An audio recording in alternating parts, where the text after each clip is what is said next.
কোরআন হাদিস ভালো করে পড়ুন, তাহলে বুঝতে পারবেন রাজনীতি করা মুসলমানদের জন্য নফল নয়, সুন্নত নয়, ফরজ। মুসলমানেরা ইসলামী রাজনীতি করবে। কি রাজনীতি করবে? ইসলামী রাজনীতি করবে। কেন? আমি যদি রাজনীতি না করি তাহলে সুদ বন্ধ করব কি করে? সুদ কি হালাল না হারাম? বলেন, হালাল না হারাম? তা আমি কি খতমে খাজে গান পড়ে, বুখারী শরীফ খতম করে, কোরআন শরীফ খতম করে, ফু দিয়া সুদমুক্ত সুদওয়ালা ব্যাংকগুলিকে আমি কি সুদ বন্ধ করতে পারবো?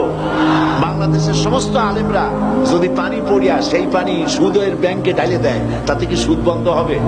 তাবলিগি জামাতের লোকেরা টঙ্গি বসে লক্ষ লক্ষ মানুষ সুদের বিরুদ্ধে কাঁদতে কাঁদতে সব যদি বেহুশ হয়ে যায়, তাতে কি সুদ বন্ধ হবে? সুদ বন্ধ হবে কিসে? পার্লামেন্টে আইন পাস করতে হবে। পার্লামেন্টে কি করতে হবে? সুদ বিরোধী আইন পাস করতে হবে সুদ বন্ধ করার জন্য।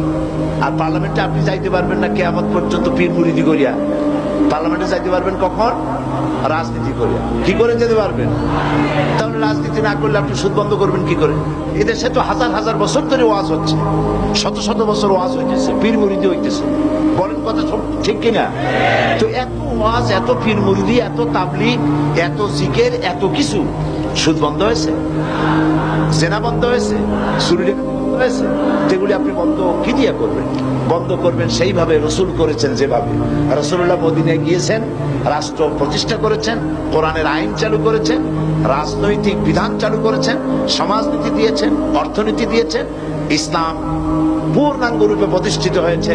চুরি ডাকাতি, জেনা, ব্যভিচার অটোমেটিক্যালি সব বন্ধ হয়ে গেছে।